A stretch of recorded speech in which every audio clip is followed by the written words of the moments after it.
आज हमको वही 5 स्टेप्स ऑफ न्यूट्रिशन पढ़ना है इन यूनिसेल्युलर।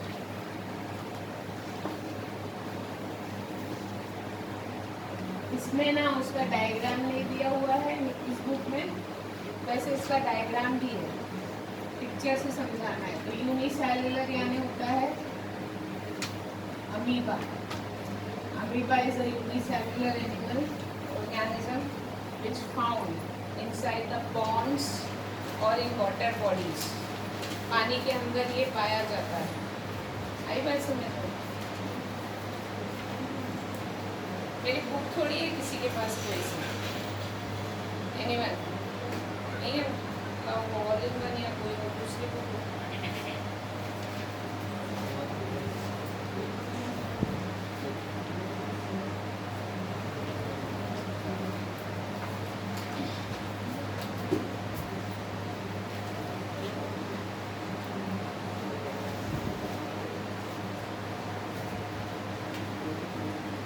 रोज पूछूंगी और रोज चेक करूंगी।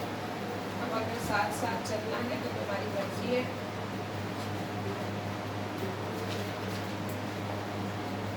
नहीं तो फिर तुम बोल दो मैडम और हमारे हिसाब से कर लेंगे, आप मत पूछा करो, तो मैं पूछना ही बंद कर दूँगी।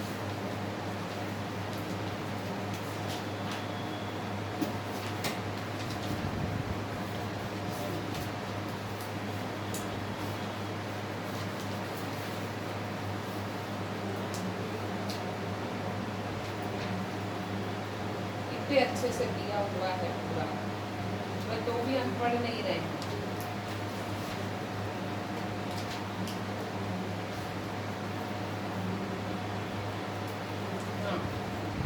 न्यूट्रिशन इन अमीबा है ना। Amoeba is a unicellular omnivore.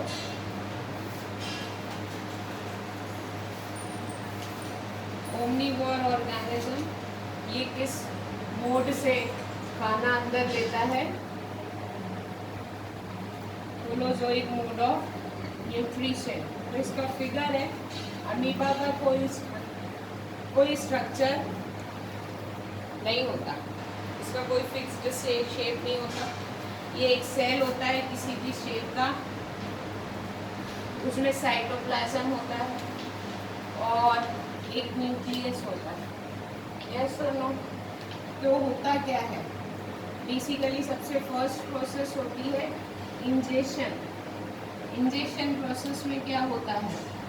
In ingest food particle for temporary finger like projection. जैसे ही इसके पास कोई खाना आता है या इसको दिखता है मेरी बॉडी के आसपास कोई खाना है, तो ये वहाँ पे ऐसा फिंगर लाइक प्रोजेक्शन क्रिएट करता है। This is food. ये जो फिंगर लाइक प्रोजेक्शन होता है,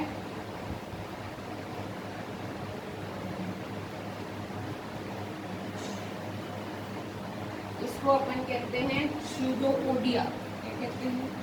pseudopodia.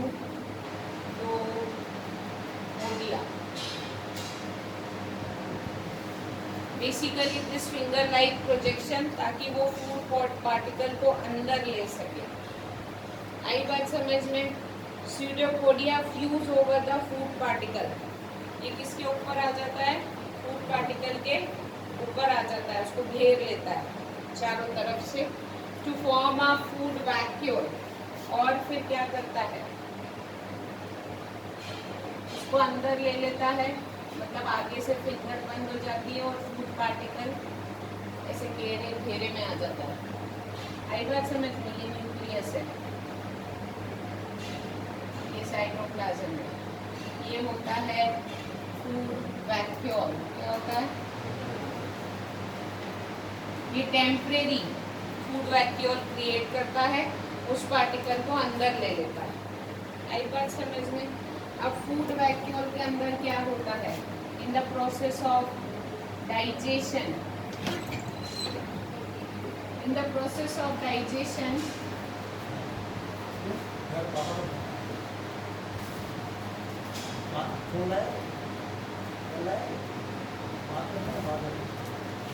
in the process of digestion digestive enzymes मतलब इसकी बॉडी, उस वीडियो से देख लेना, ये जो बॉडी होती है ये क्या रिलीज करती है, डाइजेस्टिव एंजाइम्स। डाइजेस्टिव एंजाइम्स मतलब कुछ केमिकल्स उस फूड वैक्यूल के फूड पर। आई बात समझ में? फिर क्या होता है, जिसके कारण ये जो कॉम्प्लेक्स फूड होता है, ये कॉम्प्लेक्स फूड कन्वर्ट होता है सिंपल सॉल्यूबल फूड में। Getting my point? ओके, ठीक है। तो इस तरीके से वो क्या करता है, फूड को डाइजेस्ट करता है। फिर उसके बाद प्रोसेस होती है एब्जॉर्प्शन। कौन सी प्रोसेस होती है? तो अब जो इस फूड वैक्यूल में डाइजेस्टेड फूड है, अब ये फूड क्या हो चुका है, डाइजेस्टेड हो चुका है, उसके ऊपर केमिकल है और वो फूड को डाइजेस्ट कर चुके हैं। आ गई बात समझ में? जो वो डाइजेस्टेड फूड है वो पिकअप होता है बाय द साइटोप्लाज्म। साइटोप्लाज्म क्या करता है, उसको खींच लेता है। ये पूरी सेल बॉडी में क्या है, साइटोप्लाज्म है। ये साइटोप्लाज्म उस डाइजेस्टेड फूड को अपनी तरफ खींचता है और वो साइटोप्लाज्म जब उसको खींचता है तो वो डिफ्यूज हो जाता है पूरी बॉडी में। मतलब जहाँ जहाँ उसको जाना होता है वो डाइजेस्टेड फूड हर जगह पे उस सेल में क्या हो जाता है, फैल जाता है। आई बात समझ में? इस तरीके से क्या होता है, एब्जॉर्प्शन। आई बात समझ में? उसके बाद क्या होता है, एसिमिलेशन। एसिमिलेशन यानी क्या होता है, the absorb food is used. ये जो फूड एब्जॉर्ब कर लिया है इस अमीबा ने, वो उसको क्या करता है, यूटिलाइज करता है। वो पूरा फूड कहाँ आ गया है, इस बॉडी के अंदर आ चुका है। तो एसिमिलेशन में the absorb food is utilized for various metabolic activities. Metabolic activities मतलब क्या होता है, जो जीवन जीने के लिए जरूरी एक्टिविटीज होती है, उन सारी एक्टिविटीज को परफॉर्म करने के लिए वो पचाया हुआ खाना काम आता है। वो खाना एनर्जी देता है और उस अमीबा के ग्रोथ और डेवलपमेंट में भी काम आता है। आई बात समझ में? लास्ट होता है इजेशन। इजेशन मतलब होता है जो अनडाइजेस्टेड फूड है,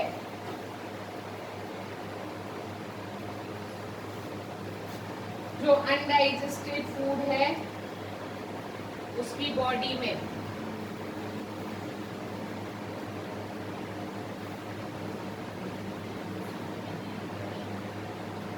अनडाइजेस्टेड फूड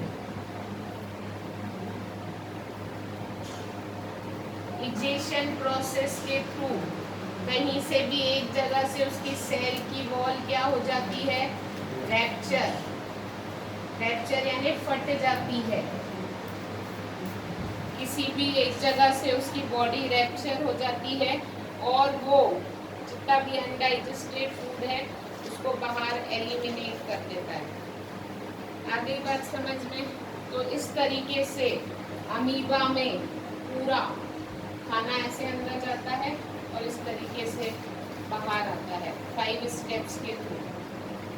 तो इसको मैंने डायग्राम से समझाया है, तुमको डायग्राम तो बनाना ही है, स्टेप बाय स्टेप एक एक प्रोसेस में लिखना है कि क्या क्या होता है। आगे बात समझ में? Getting my point? डायरेक्ट अगर नोट्स की बात करोगे तो all in one is notes only, इसको पूरा लर्न कर लो। लेकिन मैंने तुमको ऑल इन वन की ये पूरी थ्योरी लर्न कर लो, लेकिन मैंने तुमको बोला था दूसरी बुक से भी पढ़ते चलो, जो ऑल इन वन में बात नहीं लिखी है वो हो सकता है हमको कुछ नई बात दूसरी बुक की थ्योरी से पता चले। आई बात समझ समझ में? Otherwise all in one is nothing but notes only. ये पूरा एज इट इज तुमको लर्न करना है। आगे बात समझ में? उसके बाद तो this is how nutrition take place in अभी हमको पढ़ना है how nutrition take place in human body. Human body is a very complex structure. It is a multi-cellular organism.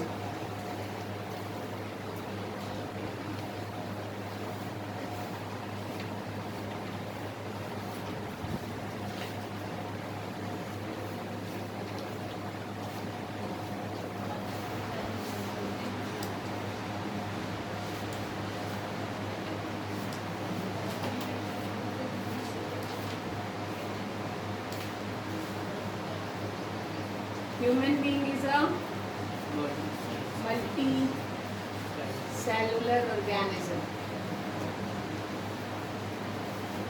इसमें जो भी डाइजेस्टिव प्रोसेस ऑफ न्यूट्रिशन होता है, ये पूरा की पूरा प्रोसेस होता है थ्रू अ डाइजेस्टिव सिस्टम। हमारी बॉडी के अंदर क्या है? एक डाइजेस्टिव सिस्टम है। वो डाइजेस्टिव सिस्टम में लॉन्ग ट्यूबुलर स्ट्रक्चर है, एक लंबी ट्यूब है।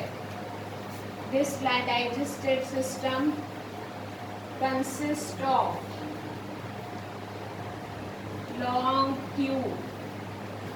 ट्यूबुलर स्ट्रक्चर,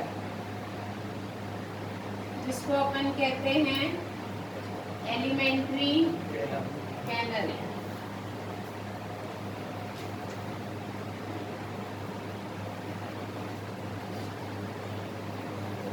ठीक है।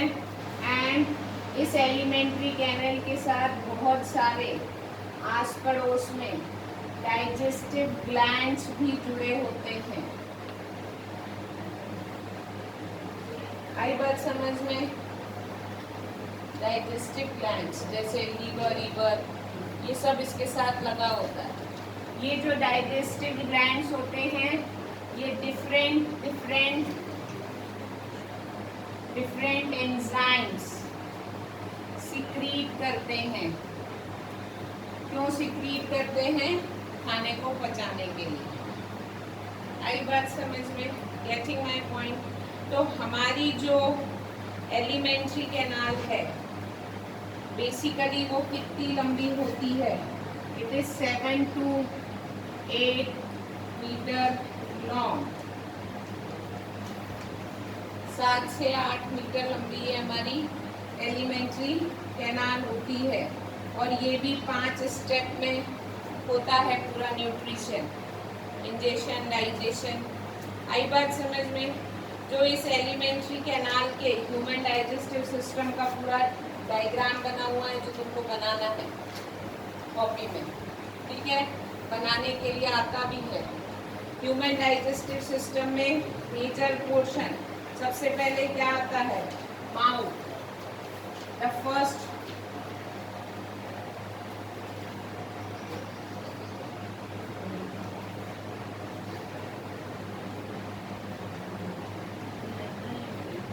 ऑर्गन, इसको अपन कहते हैं माउथ या फिर बकल कैविटी। क्या कहेंगे? माउथ या फिर it is the first part of digestive system जहाँ पे फूड अंदर जाता है। इस वक्त माउथ में 2 चीजें होती हैं। क्या क्या होती है? Tongue and teeth. ठीक है। टंग क्या है? Tongue is basically highly muscular sensory organ, पूरी मांस से बनी हुई सेंसरी ऑर्गन है। It bears several taste buds. Tongue is a muscular organ जिसमें बहुत सारे क्या होते हैं? Taste buds. हमको जितना स्वाद है वो पूरा की पूरा जीभ का है। उसमें ये हमको क्या करती है? Help the food to mix with saliva. ये टंग हेल्प करती है फूड को किससे मिलने से, सलाइवा से मिलने के लिए, ठीक है, getting my point. And it is also helpful to push the food inside, खाना इसके थ्रू हम अंदर की तरफ लेके जाते हैं। Teeth is the hard structure,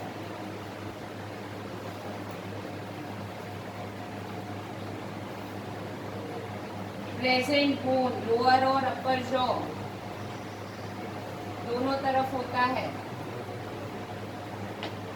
purpose of grinding, क्या पर्पस है इसका, ग्राइंडिंग, चूइंग चबाना एंड कटिंग, जितनी भी चीजें होती हैं उसको छोटे छोटे टुकड़ों में तोड़ना।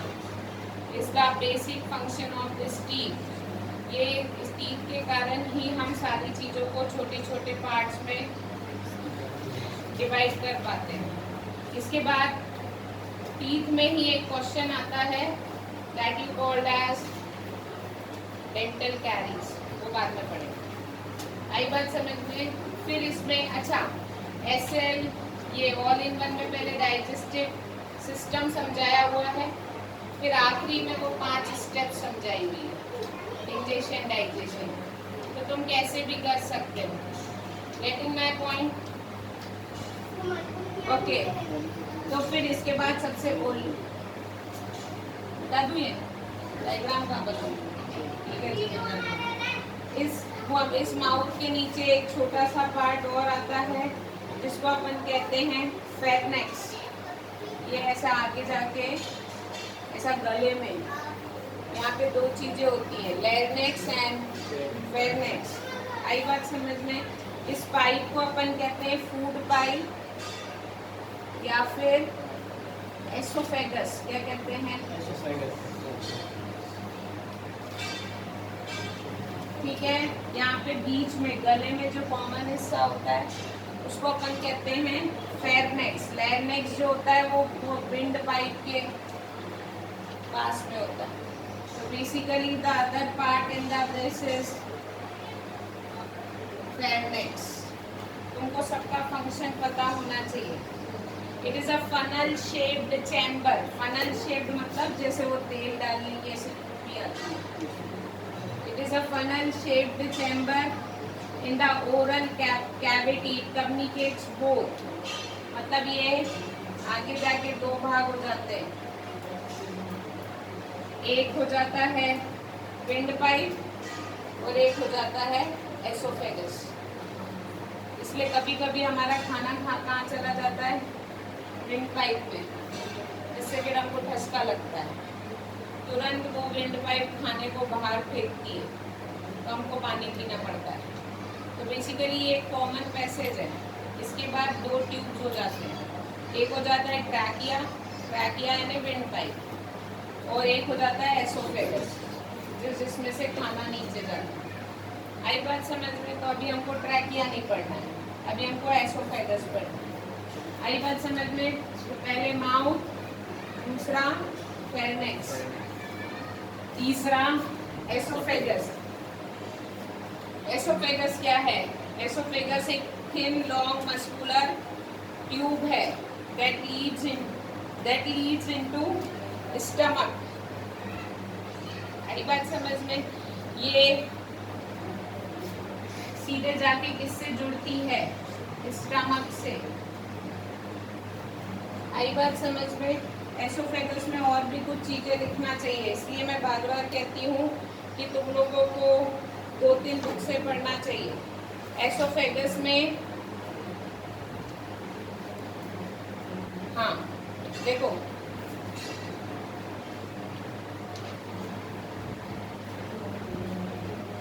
There is no digestion of food in oesophagus.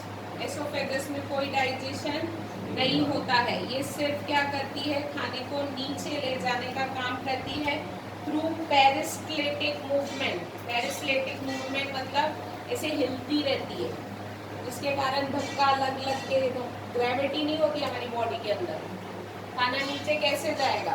उसको कैसे पता है कि मेरे को नीचे उतर? हम सोते हैं तो भी तो खाना नीचे ही उतरता है ना। खड़े रहते हैं, बोलते हैं अच्छी बात है, खड़े रहो, घूमो, तो खाना बराबर जाता है।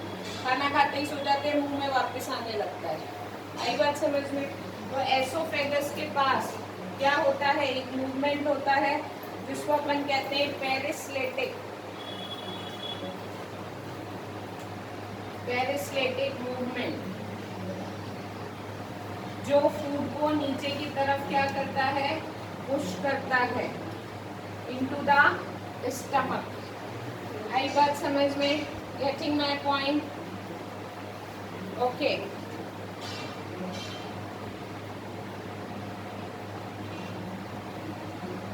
हाँ, मैंने माउथ में तुमको एक चीज नहीं बताई।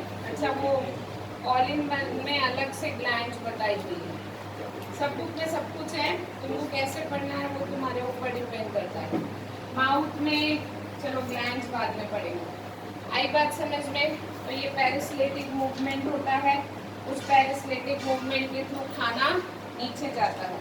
उसके बाद हमारा खाना कहाँ आ गया? स्टमक में।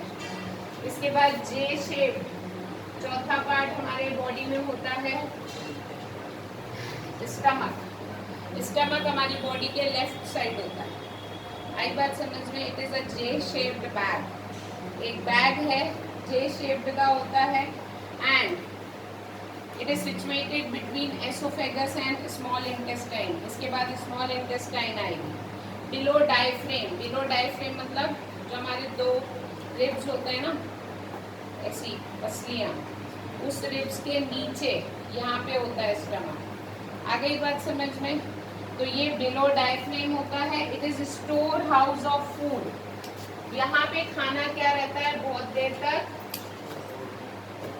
रखा रहता है, मतलब यहाँ पे बहुत सारी प्रोसेस होती है। तो basically this stomach is called as the store house of food.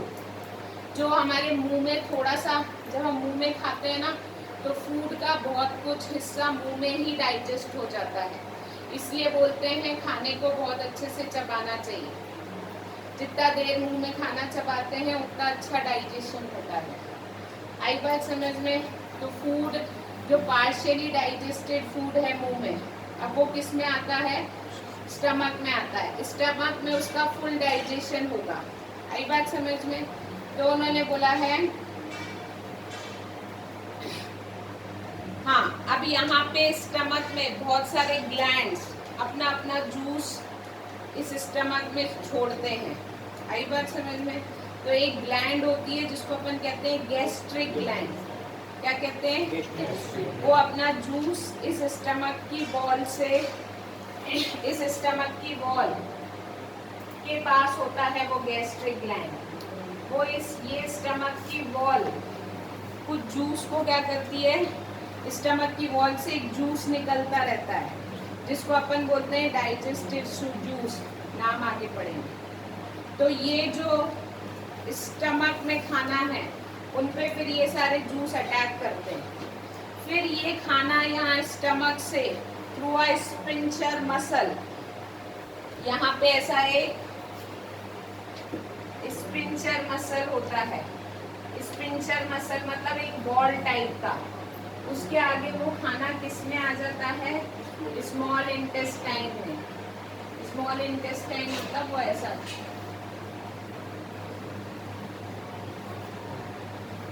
यहाँ पे स्टमक, ये स्टमक से खाना कहाँ पे आ गया? थ्रू अ वॉल इसमें आ गया। 2-3-4 घंटे के बाद वो वॉल खुल जाता है। जैसे एक स्पिंचर मसल होता है इन आर एनस, जहाँ से हम वेस्ट प्रोडक्ट निकालते हैं, तो वो जो एनस में स्पिंचर वॉल होता है वैसा ही एक स्पिंचर वॉल स्टमक के बाद भी होता है। जब स्टमक में सफिशिएंट अमाउंट का फूड हो जाता है तो वो खुल जाता है, और जैसे ही वो खुल जाता है वो पूरा की पूरा खाना स्मॉल इंटेस्टाइन में आ जाता है। आई बात समझ में? स्मॉल इंटेस्टाइन में तो अगला पार्ट हमारी डाइजेस्टिव ग्लैंड का कौन सा हो गया? Small intestine. This is our fifth part of alimentary canal. इस स्मॉल इंटेस्टाइन में, अच्छा स्मॉल इंटेस्टाइन ये नहीं होती, हमेशा कंफ्यूज, नाम स्मॉल है लेकिन वो होती क्या है, वो जो ऐसी कॉइल सरी की लिपटी हुई होती है ना बीच में, चौकोर के देखा होगा अगर डाइजेस्टिव सिस्टम का बीच में ऐसी कॉइल सरी की ट्यूब होती है, इसको कहते हैं स्मॉल। वैसे ये बहुत लार्ज होती है, स्मॉल यानी एरिया इसका कम होता है, लेकिन ये लंबी बहुत ज़्यादा होती है, पतली होती है लेकिन लंबी होती है। तो ये जो हमारी स्मॉल इंटेस्टाइन होती है ये कॉइलिंग मतलब लिपटी हुई सी ऐसी जाल सरी के अंदर प्रेजेंट रहती है, घूमी घूमी, उसमें खाना घूमता रहता है। तो बेसिकली अलग अलग ऑर्गेनिज्म में इसकी लेंथ अलग अलग होती है। हर्बीवोरस में लॉन्गर होती है, हर्बीवोर हैव लॉन्गर, मतलब जैसे जो हम हुए, शेर में छोटी होती है। हर्बीवोर में ये स्मॉल इंटेस्टाइन लंबी होती है। क्यों? क्योंकि हर्बीवोरस में सेलुलोस डाइजेशन, मतलब हम एक चीज खाते हैं सेलुलस, क्या खाते हैं, उसको डाइजेस्ट करने में टाइम लगता है। आई बात समझ में? इसलिए ये लंबी होती है किन में, हर्बीवोर में। ये क्वेश्चन भी आता है, आई बात समझ में? उसके बाद कार्निवोरस है छोटी, इतनी लंबी साथ लपटी हुई नहीं होती। क्यों? क्योंकि वो जो कार्निवोरस जो वो ये खाते हैं मीट वीट, वो इजीली डाइजेस्टेबल होता है, उसको इतनी लंबी स्मॉल इंटेस्टाइन की ज़रूरत नहीं होती है। आई बात समझ में? जितना भी कंप्लीट डाइजेशन होता है वो इस स्मॉल इंटेस्टाइन में ही, यहाँ पे आने के बाद फूड कंप्लीटली क्या हो जाता है, डाइजेस्ट हो जाता है। उन्होंने बोला है यहाँ पे लीवर, पेनक्रियास, ये कुछ पार्ट है हमारी बॉडी में जो इस स्मॉल इंटेस्टाइन में अपना हेल्प देते हैं, जूस सिक्रीट करते हैं, जिसके कारण खाना पूरी तरीके से पच पाता है। आई बात समझ में? अब एक चीज और, इस स्मॉल इंटेस्टाइन को यदि अंदर से देखोगे तो बेसिकली ये पाइप है, लेकिन ये पाइप सीधा नहीं है, ऐसा ऐसा है।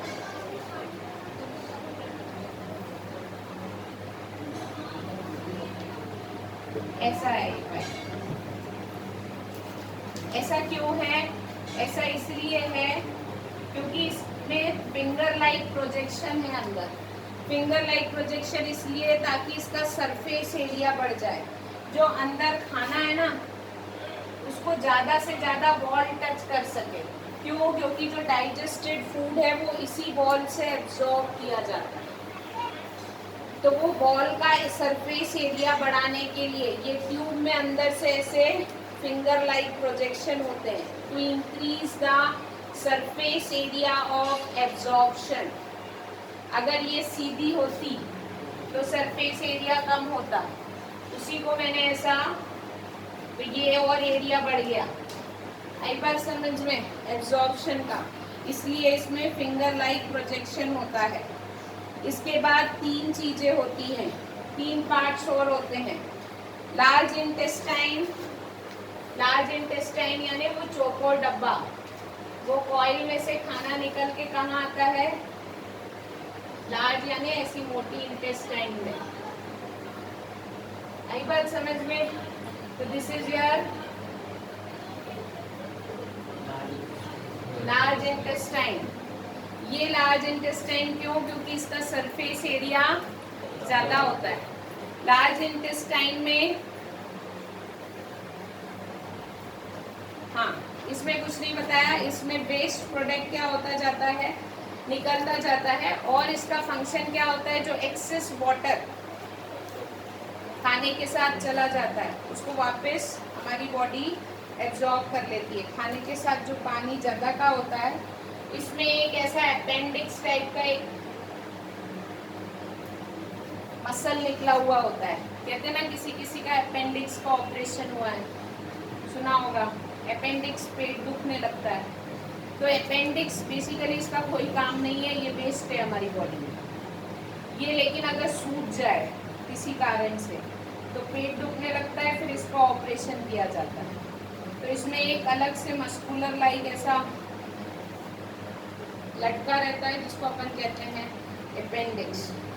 ये कुछ नहीं करता, लेकिन ये सिर्फ तकलीफ देता है अगर बिगड़ जाए तो, और अगर सही रहे तो इसका कोई काम नहीं। आई बात समझ में?